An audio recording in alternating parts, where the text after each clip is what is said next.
తెలంగాణ అటవీ దేవాదాయ శాఖ మంత్రి కొండా సురేఖ ఓఎస్డీ ఎన్ సుమంత్ పై వేటు పడింది. అటవీ శాఖలో డిప్యూటేషన్లు బదిలీలు సుమంత్ చెప్పినట్టే జరిగాయని ఆరోపణలు రావడంతో ప్రభుత్వం ఈ చర్యలు తీసుకుంది.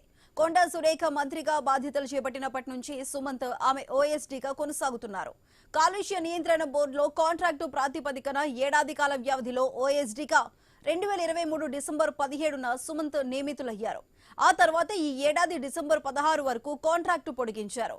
పీసీబీ కాంట్రాక్టు ఉద్యోగిగా నియమితులై మంత్రి వద్ద ఓఎస్డీగా కొనసాగుతున్నారు. పాలనాపరమైన కారణాలతో సుమంత్ ను తొలగిస్తున్నట్లు పీసీబీ సభ్య కార్యదర్శి ఉత్తర్వుల్లో తెలిపారు.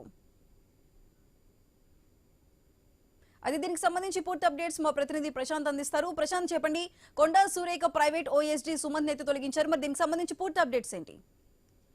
ఎస్ సుధా, ఇప్పటికే తెలంగాణ రాష్ట్రంలో మంత్రి కొండా సురేఖ నిత్యం వివాదాస్పదాల్లో ఇరుక్కొని హాట్ టాపిక్ గా మారిన నేపథ్యంలో ప్రభుత్వం మరొకసారి మంత్రి కొండా సురేఖకు షాక్ ఇచ్చింది అనుకోవచ్చు. ఇప్పటికే అటు వివాదాలలో నిత్యము నిలుస్తున్న కొండా సురేఖ ప్రైవేట్ ఓఎస్డీగా పనిచేస్తున్న సుమంత్ ను పదవి నుండి టర్మినేట్ చేస్తూ అధికారికంగా ఉత్తర్వులు జారీ చేయడం మరోసారి తెలంగాణ రాష్ట్రంలోనే సంచలనంగా మారింది సుధా. ఎందుకంటే ఒక మంత్రి వద్ద పనిచేస్తున్న ప్రైవేట్ ఓఎస్డీని ప్రభుత్వము నియమించడం చూసాము, కానీ ఇట్లా అవినీతి ఆరోపణలు అటు పదవి బాధ్యతలకు సంబంధించి మిస్యూజ్ చేసిన ఘటనల్లో నేరుగా ప్రభుత్వమే టర్మినేట్ చేసిన పరిస్థితి మనం చూస్తున్నాం. దీంతో అయితే ఈ కొండా సురేఖకు షాకుల మీద షాకులు తలగాయి అనుకోవచ్చు. ఇప్పటికే ఇటు మంత్రి పొంగులేటి శ్రీనివాసరెడ్డిపై కంప్లైంట్ చేసిన నేపథ్యంలో సీఎం క్లాస్ పీకాడని తెలుసు మనకు. అది మరొక ముందుకే నిన్న రాత్రి అతను ప్రైవేట్ ఓఎస్డీ అనేటువంటి సుమంత్ ను టర్మినేట్ చేశారు. అయితే దీనికి గల కారణాలు చూసినట్లయితే అతను ప్రైవేట్ ఓఎస్డీగా ఉండడమే కాకుండా ముఖ్యంగా ప్రధానంగా 3 శాఖలు మంత్రి కొండా సురేఖ నిర్వహిస్తున్నారు. ఒకటి అటవీ పర్యావరణ శాఖ, అదేవిధంగా దేవాదాయ ధర్మాదాయ శాఖ. ఈ 3 శాఖలకు సంబంధించి ఐఏఎస్ ఆఫీసర్లు ప్రిన్సిపల్ సెక్రటరీలుగా ఉంటారు.